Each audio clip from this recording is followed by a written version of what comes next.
ನಮಸ್ಕಾರ, ಇನ್ ಸಮಾಚಾರಕ್ಕೆ ಸ್ವಾಗತ. ನಾನು ಪ್ರತೀಕ್ಷಾ. ಮೊದಲಿಗೆ ಈ ಕ್ಷಣದ ಹೆಡ್ಲೈನ್ಸ್. ಕೊಡಗು ಜಿಲ್ಲೆಯಾದ್ಯಂತ ಮುಂದುವರೆದ ಭಾರೀ ಗಾಳಿ ಮಳೆಗೆ ಜಿಲ್ಲೆಯ ಹಲವೆಡೆ ಭಾರೀ ಅವಾಂತರ. ರಾಷ್ಟ್ರೀಯ ಹೆದ್ದಾರಿ 275ರಲ್ಲಿ ಧರೆಗುರುಳಿದ ಮರ.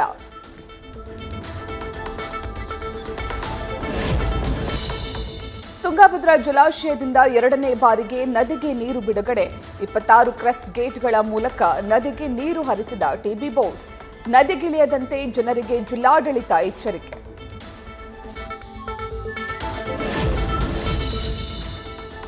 ಕಾವೇರಿ ಜಲಾನಯನ ಪ್ರದೇಶದಲ್ಲಿ ಮಳೆ ಅಬ್ಬರ. ಕೆಆರ್ಎಸ್ ಡ್ಯಾಂ ಸುರಕ್ಷತೆ ದೃಷ್ಟಿಯಿಂದ 50,000 ಕ್ಯೂಸೆಕ್ ನೀರು ಬಿಡುಗಡೆ. ನದಿ ಪಾತ್ರದ ಜನರಿಗೆ ಅಲರ್ಟ್ ಘೋಷಿಸಿದ ಜಿಲ್ಲಾಡಳಿತ.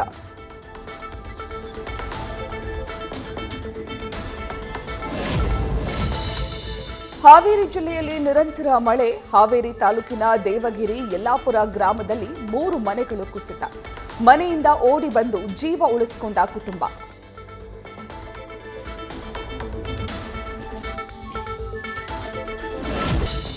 ಜಟಿಜುಟಿ ಮಳೆಯಲ್ಲಿ ಕುದುರೆಗೆ ಚೆಲ್ಲಾಟ.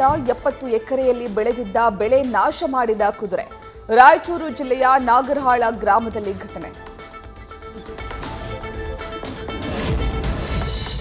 ಗಾಳಿ ಹೊಡೆತಕ್ಕೆ ಮನೆ ಮೇಲೆ ಉರುಳಿದ ಬೃಹತ್ ಮರ ಬಿದ್ದ ರಭಸಕ್ಕೆ ಮನೆ ಮೇಲ್ಛಾವಣಿ ಜಖಂ. ಚಿಕ್ಕಮಗಳೂರು ಜಿಲ್ಲೆಯ ಹೆಗ್ಗಾರು ಕೂಡಿಗೆಯಲ್ಲಿ ಘಟನೆ.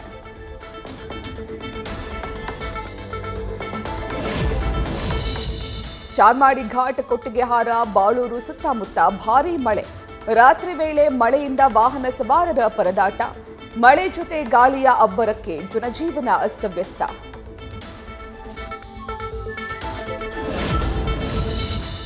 ಧರ್ಮಸ್ಥಳ ತಲೆಬುರುಡೆ ತನಿಖೆ ಮತ್ತಷ್ಟು ಚುರುಕು. ಎಸ್ಐಟಿ ವಿಚಾರಣೆಗೆ ದೂರುದಾರ ವ್ಯಕ್ತಿ ಹಾಜರು. ಅನಾಮಿಕನಿಗೆ ವಿಶೇಷ ತನಿಖಾ ತಂಡದಿಂದ 8 ಗಂಟೆಗಳ ಕಾಲ ವಿಚಾರಣೆ.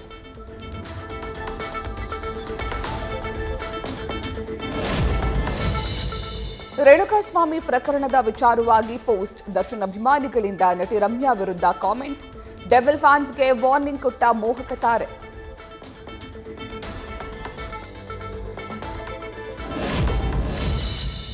ನಿಶ್ಚಿತಾರ್ಥ ಸೆಕ್ಸ್ ದೋಖಾ. ಪ್ರಭು ಚೌಹಾಣ್ ಪುತ್ರನ ಕೇಸ್ ತನಿಖೆ ಚುರುಕು. ಸಂತ್ರಸ್ತೆ ಹೇಳಿಕೆ ಆಧರಿಸಿ ಖಾಸಗಿ ಹೋಟೆಲ್ನಲ್ಲಿ ಮಹಜರು. ಪ್ರತೀಕ್ ಜೊತೆ ವಾಸ್ತವ್ಯದ ಬಗ್ಗೆ ಪೊಲೀಸರಿಂದ ಪರಿಶೀಲನೆ.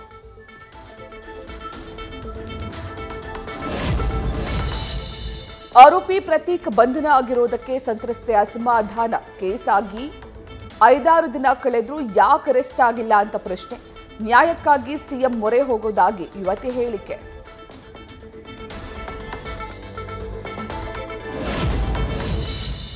ತಮಿಳುನಾಡಿಗೆ ಪ್ರಧಾನಿ ನರೇಂದ್ರ ಮೋದಿ ಭೇಟಿ. 4,800 ಕೋಟಿ ಅಭಿವೃದ್ಧಿ ಯೋಜನೆಗಳಿಗೆ ಪಿಎಂ ಚಾಲನೆ.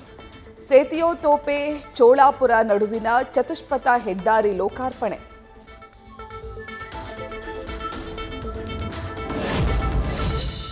ಬಾಲಿವುಡ್ನ ನಿರ್ಮಾಪಕನ ವಿರುದ್ಧ ವಂಚನೆ ಆರೋಪ. ಕರಣ್ ಸಿಂಗ್ ಚೌಹಾಣ್ಗೆ ನಟಿ ರುಚಿ ಗುಜ್ಜರಿಂದ ಚಪ್ಪಲಿ ಏಟು. ಪ್ರೊಡ್ಯೂಸರ್ ವಿರುದ್ಧ ಪೊಲೀಸ್ ಠಾಣೆಯಲ್ಲಿ ವಂಚನೆ ದೂರು.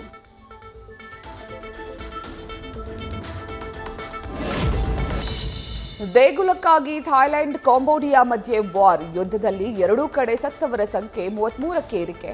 ಗಡಿಭಾಗದಲ್ಲಿರೋ ಜನರ ರಕ್ಷಣೆಗಾಗಿ ಸ್ಥಳಾಂತರ.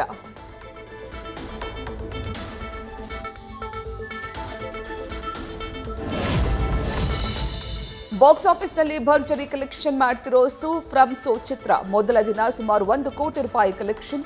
ವೀಕೆಂಡ್ನಲ್ಲಿ ಮತ್ತಷ್ಟು ಹಣ ಬಾಚುವ ನಿರೀಕ್ಷೆ.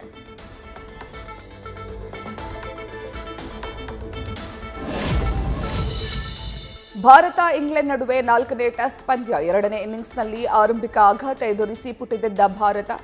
ರಾಹುಲ್ ಗಿಲ್ ಭರ್ಜರಿ ಜೊತೆಯಾಟದಿಂದ 5ನೇ ದಿನಕ್ಕೆ ಆಟ ಕಾಯ್ದಿರಿಸಿದ ಟೀಂ ಇಂಡಿಯಾ.